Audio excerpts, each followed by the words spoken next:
All new sounds a bit dramatic as you look at the new 2012 Civic, yet that's exactly what it is. One of the best-selling cars in the world has become perhaps rather unnoticeable.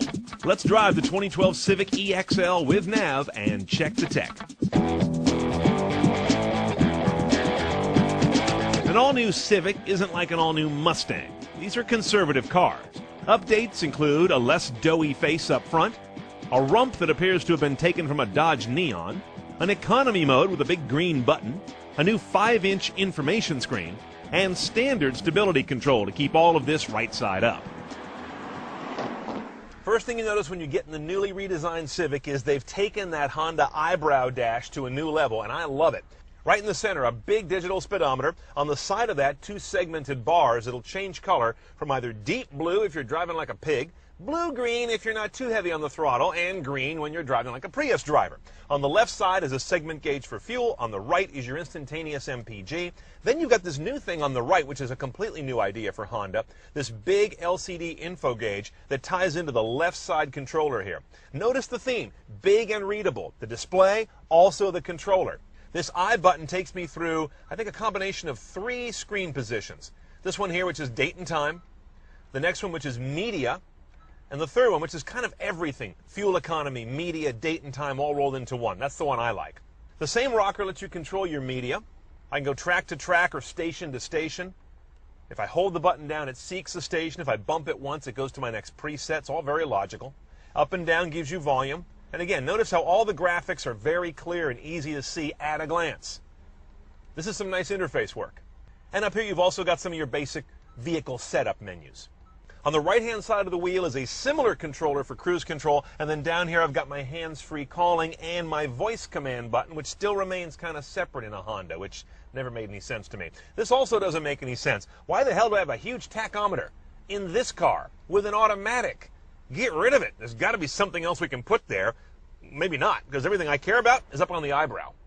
Over here's the economy button. This car has either a regular mode or push the green button, and you now have got a wimpy car. It tailors back all of its driving responses to encourage you to use less fuel. Here's something else I don't care about. This head unit, I'm tired of it. It's ancient. This is completely now at odds with the rest of the interface work Honda has done. This is the old school. The kind of crunchy graphics, the little tiny fiddly knobs, the small typography on the legends. This is like 2005, and this is 2011. This doesn't belong here anymore. The navigation system is entirely serviceable. It's just not any fun to deal with. You do have live traffic here under the little tiny information button. That'll show up as a list or on the map. Same dopey controller Honda's had for years, but I think it's actually gotten smaller. This little mushroom cap thing, what's the point in a car? Your optical disc is up here.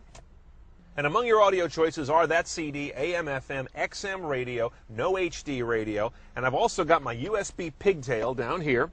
Auxiliary analog is up here. And once I get a phone paired up, I have Bluetooth streaming as well as hands-free calling. Audio output is straightforward, 160 watt amp. That's it. No subs, no surround, and no factory choices for an upgrade, not even on this high trim car. One transmission only on this EXL high trim car. It's this 5-speed automatic. Relatively few gears for this day and age. No rear view camera, standard or optional on a Civic still. No shifty thing, no gate, no paddles, no nonsense. This is not a race car. It's meant for getting around. Okay, in the engine bay, it's garden variety classic Honda stuff, which is a good thing. This car is about getting around efficiently for like 300,000 miles. And this is the kind of motor that does it. A not overstressed 1.8-liter inline-4 sitting side saddle, driving the front wheels, 140 horsepower, 128 foot-pounds of torque. Gets this guy up to 60 in about 9.2 seconds, which is not the point on a basic Civic. MPG is. They deliver there at 28 city, 39 highway. 39 highway, one shy of the magic 40. That's got to be killing them.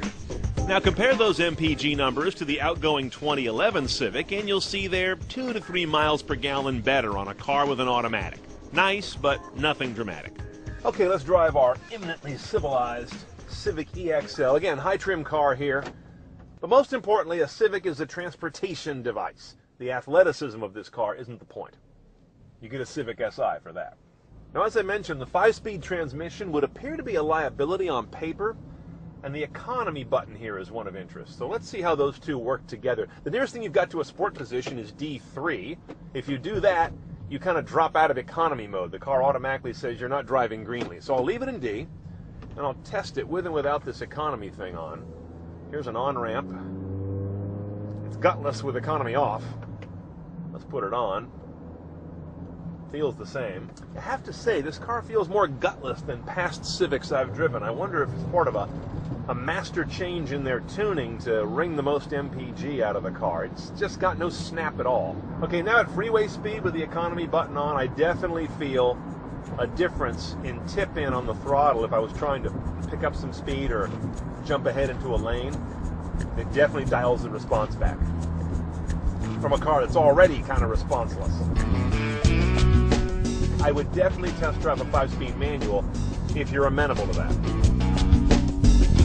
The Civic is still a great everyday car with a refined ride and solid credentials.